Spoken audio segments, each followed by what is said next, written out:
Anda deklarasi Anies di situ. Saya terkejut aja. Saya nggak pemasaran Anies. Bagi saya, keyakinan saya Pak, Anies nggak bakal jadi presiden sampai mati. Itu keyakinan saya. Ada alat ukurnya. Bukan saya hanya neplak-neplak, saya punya alat ukurnya. Nggak bakal jadi presiden sampai mati. Cuma sayang kok Anda yang mengusung Anies. Seperti Anies itu segala-galanya yang terbaik. Anda deklarasi. Lah, setelah kejadian PP terus ke Anda nih, saya ada kekhawatiran Pak. Karena Anies sebelumnya ini sudah punya kasus di KPK. Kok Anda calonkan? Seperti di dunia ini tidak ada orang baik. Kenapa nggak cari orang yang bersih? Dari PP ke Anda mencalon Anies. Saya punya prasangka buruk terhadap Nasdem ini. Ini partai dagang-dagangan mungkin. Apa mungkin karena Anda, maaf loh Pak, saya nggak nuduh. Karena Anda sudah mendapat sesuatu, kan ini Pilpres ini kan. Pilpresnya kan banyak dana, nggak dari Anies saja. Anies kan boneka. Ada Amerika, ada JK, ada siapa-siapa. Mungkin banyak setoran masuk, Anda dibeli. Ini yang saya nggak mau. Kenapa? Kok penting-penting banget? Pak, kalau Anda bilang Anies terbaik, saya lebih mendukung Anda Pak Surya Paloh. Anda yang terbaik kalau perlu mencalonkan presiden daripada Anies. Anda punya kendaraan, Anies nggak punya partai. Anda bisa coba-coba kok kalau Anda nggak mau pakai Anies. Nah, di sini Anda paksa Anies. Ada masalah di KPK. Saya punya prasangka negatif, Pak. Anda mau backup Anies dari kasus KPK. Karena mungkin kalau katanya kalau sudah dicalonkan sebagai capres, nanti kalau KPK menetapkan tersangka akan dituduh negara mengkriminalisasi, negara ingin menjegal Anies. Ini yang bahaya fitnah, Pak. Bapak meredam untuk keadilan. Bapak ingin melawan tuh lembaga hukum KPK kalau sampai Bapak benar mencalonkan Anies karena hanya ingin mencegah Anies tidak tersangkakan kalau emang dia salah. Ini yang prasangka orang begitu. Tapi kalau itu lakukan Pak, berarti bagi saya Pak, Nasdem ini nggak beda dengan yang sok restorasi, sok membawa negara, tapi Anda akan membunuh hukum. Anda akan membela orang yang nggak benar. Anda akan mendukung orang yang korupsi. Kenapa Anda dukung Anies? Karena ada hasilnya. Coba kalau Anies orang biasa, Anda nggak teriak-teriak. Itu satu yang saya pertanyakan. Kedua, maksudnya apa Bapak? Segitu besar Bapak sampai nafsu. Yang tadi Bapak punya calon 3. Ada Andika, ada Ganjar. Kalau Bapak katakan yang terbaik, Anies, saya mau tanya Pak, 5 tahun Anies duduk Jakarta. Bandingin Pak dengan kinerja Jokowi dan Ahok. Bapak mau katakan baik Anies? Ya Bapak perlu berobat lah. Bapak warga Jakarta. Saya Jakarta, saya melihat kalau dibanding Ahok dan Anies, ya bumi sama langit. Apa yang dikerjakan Anies? Sebagai pemimpin dia gagal. Semua janjinya amburadul. DP 0, normalisasi, naturalisasi 0, OKOC 0, semuanya 0. Formula E yang digadang-gadang bukan janjinya membuang duit triliunan, hari sekarang apa? Nguap, tidak ada manfaatnya. Kemana? Saya rakyat kecil, Pak. Bagi saya itu uang 1 juta itu berharga. Tapi ternyata pemimpin ini buang-buang duit seenaknya triliun. Ngecat jalan. Jakarta cuma Tamrin buat Formula E. Saya boleh bertanya, Pak. Apa jangan-jangan Formula ini juga terlibat di Nasdem? Kebetulan juga yang menjadi ketua pelaksananya juga dari Nasdem. Ini prasangka buruk negatif saya. Yang saya berharap Nasdem ini partai masa depan. Kok ini hari menunjukkan kekerdilan partai Nasdem yang mencederai kelompok-kelompok nasionalisme nih Pak.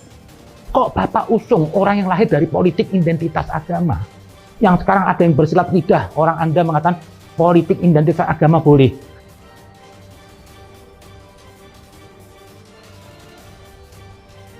Jangan mencari pembenaran Pak. Ini tersesat, hancur negeri ini kalau terus ada politik identitas. Akan tercapik-capik ini nasionalisme. NKRI akan pecah. Ini harus dilawan, Pak. Jangan kompromi dengan politik identitas. Lah, dari kinerja aja Anies, nggak ada alat ukur mengatakan Anies pemimpin yang baik. Kok bisa Bapak katakan yang terbaik? Bapak pemimpin partai loh, Pak. Harusnya Bapak tuh berbicara sesuai dengan fakta dan harapan rakyat. Kalau begini caranya, Pak, andaikan saya ini orang Nasdem, lihat sikap Bapak kemarin, saya ngundurin diri, Pak. Kenapa? Ini prinsip sebagai bangsa Indonesia yang untuk mempertahankan NKRI. Saya tidak akan kompromi dengan politik identitas. Kok Bapak usung Anies? Lihat aja Pak, dari Anies itu melahirkan apa? Kelompok radikal semua mendukung dia. Ini negeri ini Pak, kalau besok dipegang sama Anies, pecah NKRI ini Pak. Mereka kelompok-kelompok radikal ini akan minta jatah, minta kedudukan. Akhirnya saling perang kita sesama beda agama, sama suku. Kelompok-kelompok itu teroris itu cuma deket Pak. Klan-klan Wahabi itu. Kok Bapak nggak melihat sekarang? Saya curiga, saya yakin Bapak tahu. Tapi kenapa kemarin Bapak ini bicara? Bukan Surya Paloh yang sebenarnya. Saya khawatir Pak, saya curiga Bapak dibeli. Buat apa Pak? Kan Bapak sering bicara restorasi. Membawa kebenaran Pak, nggak harus dengan harta. Kalau kita jujur, insya Allah Pak, Tuhan yang akan bela kita. Sejalan dengan apa yang kami yakini. Kami ingin menitipkan perjalanan bangsa ini ke depan, insya Allah. Jika saudara Rashid Baswedan ini terpilih menjadi presiden nanti, pimpinlah bangsa ini menjadi bangsa yang lebih bermartabat, bangsa yang mampu untuk juga membentuk karakter daripada bangsa ini sejatinya.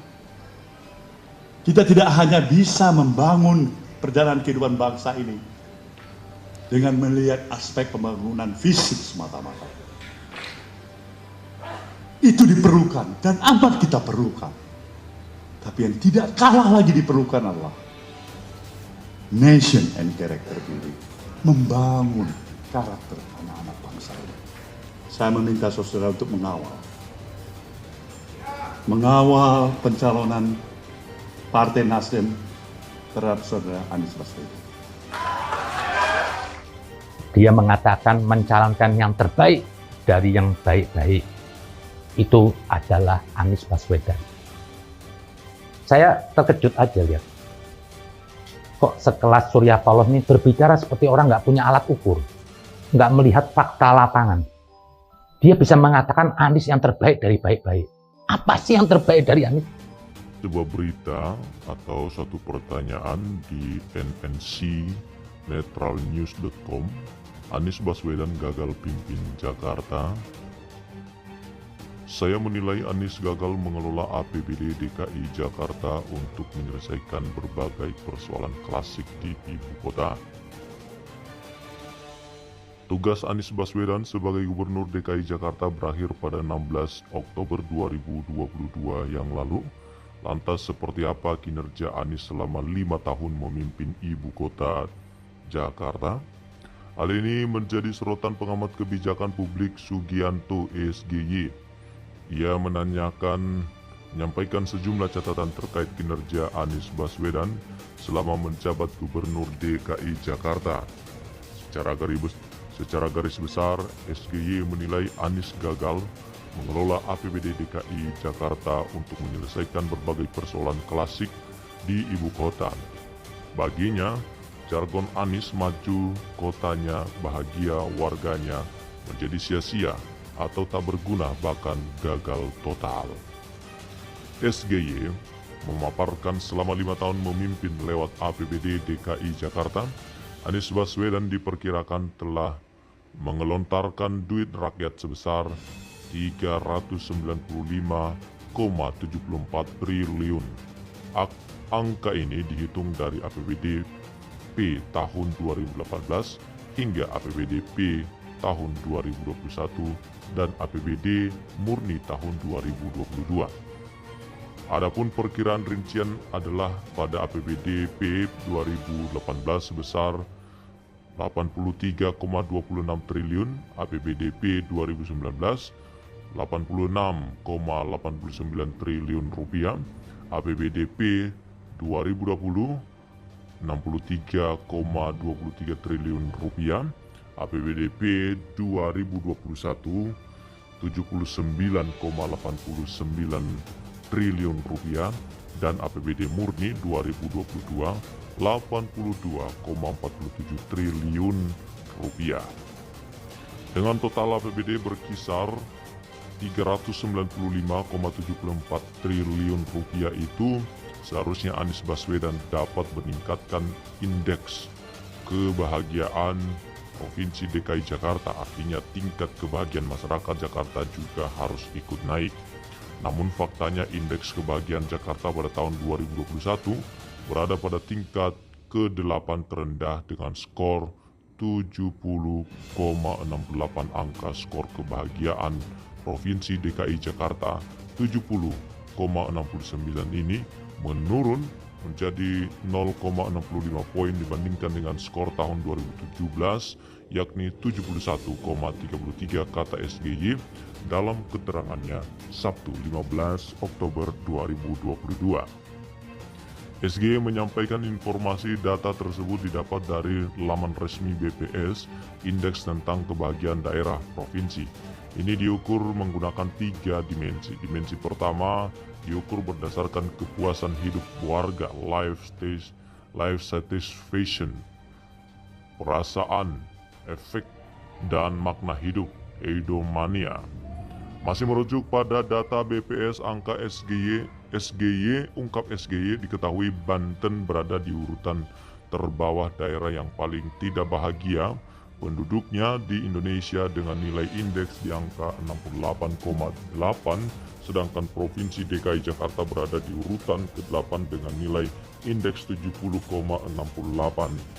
Provinsi Bengkulu berada pada tingkat kedua dengan skor 69,74, disusul Papua di posisi ketiga, skor 69,87, dan keempat Nusa Tenggara Barat, skor 69,98.